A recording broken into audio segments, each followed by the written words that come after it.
Hey there, my name is Ben, CEO and founder here at Bolt Deals, and in this video, I'm going to be walking you over the only landing page that you need in order to close $100,000 per month or more as a real estate wholesaler. So in this video, I'm going to be going over a few things. First, the proof, the results, and the KPIs that actually back the fact that I know what I'm talking about. Second is our landing page strategy. We're going to be going over the steps, the landing page structure, as well as our strategy behind it. Third is takeaways as well as action items. That way you can go out and build your own high converting landing page to generate you higher quality leads so you can close more deals and make more profit. So I got two screenshots here. First, you can see this is December 31st. So this was this is January 2nd right now. So that's 2-3 days ago of our client sending us his deal sheet, like our other client, Chris on the left here, to showcase the results and deals that we're getting from our landing page. And I want to emphasize something really important here. This is the exact landing page strategy that has generated $15 million in assignment fees over the last 4 years for all of our clients. It's been able to scale dozens of investors, our clients, from $15,000 per month to $100,000 per month or more in closed assignment fees. And it's also responsible for generating hundreds of thousands of motivated sellers for our clients who close anywhere from 2 deals per month on the low end to as many as 40 deals per month on the high end. So with that said, let's start by understanding what on earth is a landing page. Here's how I define it and how I explain it to our clients. A landing page to us is simply a website or a funnel to capture opportunities and push them into your sales pipeline, right? So in other words, it's a information capture tool, right? You're just capturing information from a prospect or an opportunity. Now let's talk about what it is not. Right? It is not an online company resume. And here's why I think this is so important to mention is because I see so many investors, like if you go on Google right now, search We Buy Houses, your city, Houston, Austin, whatever the case is, the first few organic searches or organic results are literally templates from the same company, right? And they showcase, their team, their core values. We can dive into that. That's a whole topic for another day. But they all look the same. They're all templated, right? They showcase things that you would put on your company resume, as opposed to the important stuff, which is a fast loading page to capture seller information and funnel them into your pipeline.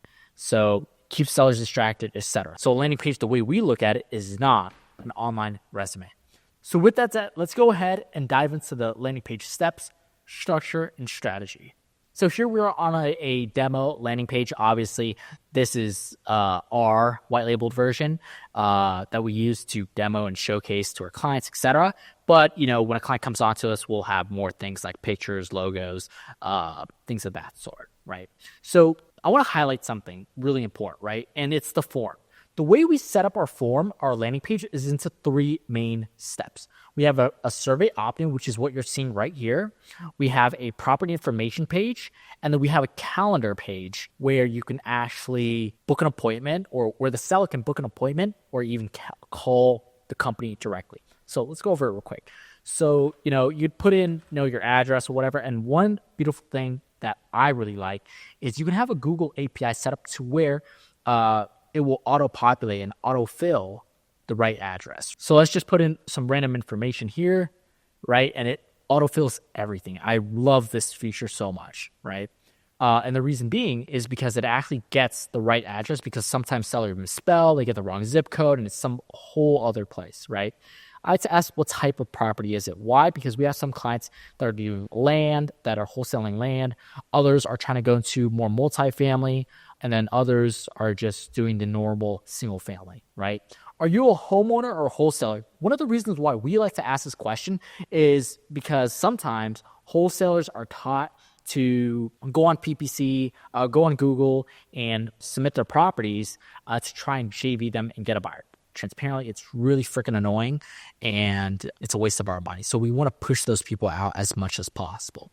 So for us, we leverage something called conditional logic, right? So for example, towards the end, if somebody selects their wholesaler, we can actually disqualify them from actually submitting, right? And go to the next step. And what this does is it trains the pixel, right? Which is a piece of code on Facebook, or it's a Google Tag Manager on Google, to let them know, like, hey, this is not the conversion we want, right? Because if you think about it, The way Facebook and Google works, specifically when it comes to landing pages and pixels, is that they're trying to maximize the number of conversions or events, right? So if you feed it bad information, right? So if a bunch of wholesalers come in and submit and you get a $5 cost per lead, Google or Facebook will think that's a good thing and try to target more of that. But obviously that's not good. We don't want that, right? So we have to continuously feed Facebook and Google the right data by implementing things like conditional logic to make sure we're not wasting our time and the data in our account is fresh, right? So this is something that we really prioritize to our client because data is the name of this game, right? So Homer, do you have a property to sell? Yes or no? Obviously, this is also a question that we have conditional logic in because if they don't have a property to sell, why are they even submitting, right? If you have property to sell, yes, right? Reason for wanting to sell. So why is a seller wanting to sell their property, right? And you can word this a couple of different ways. Typically, we find it short and sweet is typically best. Try to put it in third grader language because half the population reads at a third grade reading level. So it helps out with that. Let's just say they inherited the property, right? And they can't make payments. So that's both of them, right? How soon would you like to sell, right? I've seen some people ask like timeline. What's your timeline on selling? Or how soon are you looking to exit the property? And then I try to make it as simple as humanly possible, right? You ask for the timeline, things like that. Anything 90 days further out, we would tag them specific code, specific tag. That way, the sales team, the acquisitions team is caught up to speed. What is your asking price? You can put in a number there. Are you flexible with the asking price? Yes or no? Again, it's all about pre-framing. Occupancy, kind of we want to know this. Some clients want to know this. Other clients don't care. Is the property listed? Yes or no? No, you don't want listed properties. How long have you owned it? Just as 10 years. Are you behind on mortgage payments? Yes or no? Anything else we should know? Whatever. And then you click next, right? So let's click that. And then obviously you put your name, email, and phone number. So here I wanted to show you something. But something we have on our landing page or on our survey here is that we actually have a autocorrect tool. It's an API. It's a piece of code that we implement for all of our clients' funnels where we can actually sometimes detect if they're submitting the wrong information, right? So, for example, my full name is Benjamin Hoang, and then, it would actually correct your email sometimes. So, if you don't and, you miss it or I already submitted it. But the point I'm trying to make is have little things like that. It just improves the lead quality overall, right?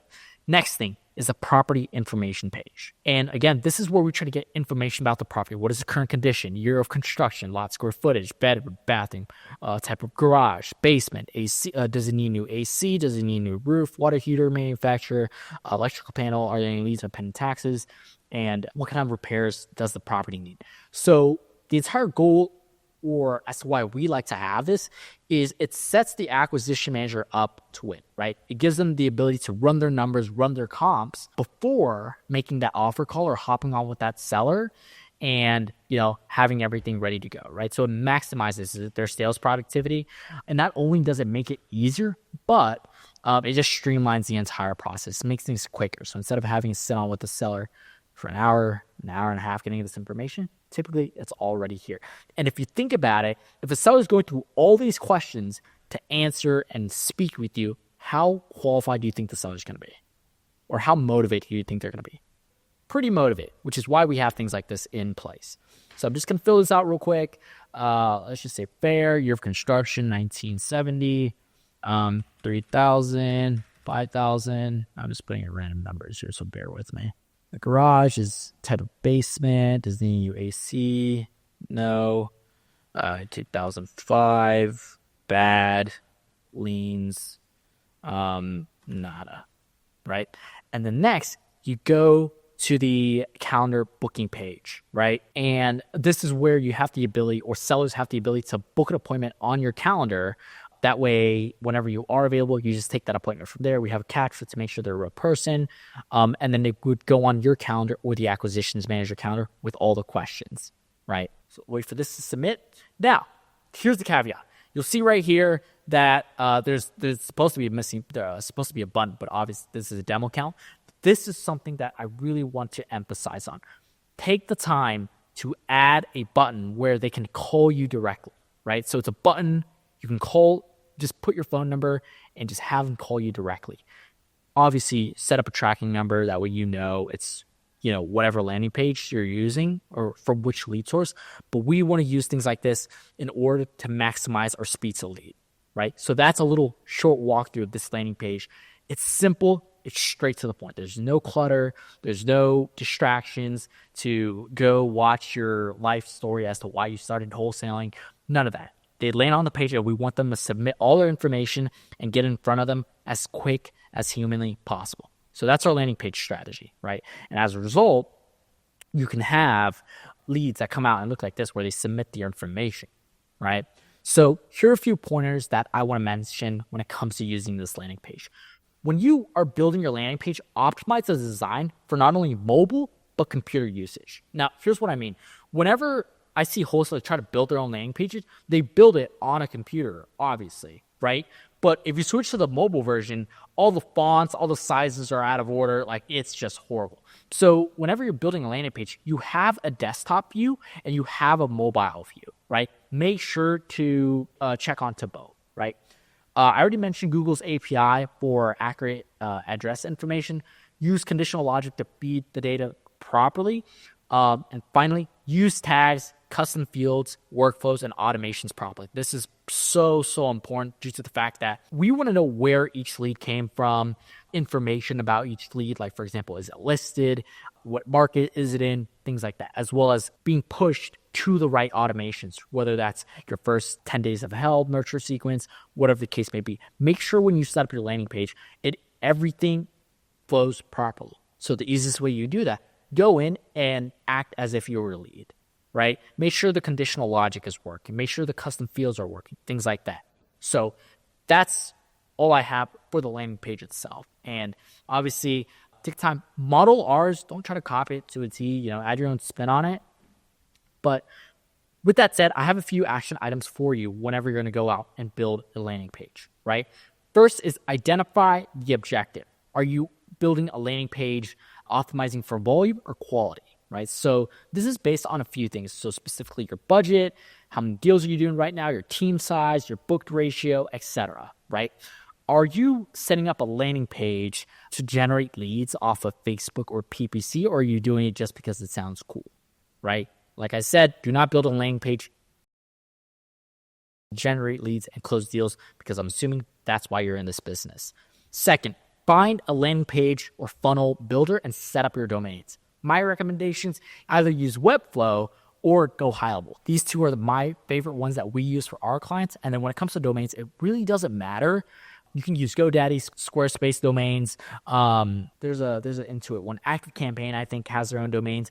But we're looking for something that has easy DNS setup as well as it being beginner friendly, right? Me personally, I try to stay away from Carrot. Nothing wrong with them, right? They're great when it comes to websites, but when it comes to landing pages, it is my personal opinion that they're not something I would run for my own inbound marketing campaigns. If you want to run them and it's working well for you, keep doing it. But this is simply what I would do, right? The biggest reason is because it's too templated and there's too much going on. I just don't like that. I want to be specific and straight to the point. Third, map out your landing page structure or model our proven structure, right? Model the steps, model the pages, have your own unique selling proposition. Why are you different? Add your mission statement or something, and add some social proof, right? For some of our clients, we like to add reviews or short testimonials from sellers. It's not, again, we're not trying to make it an online resume, just little punchy things that actually make an impact.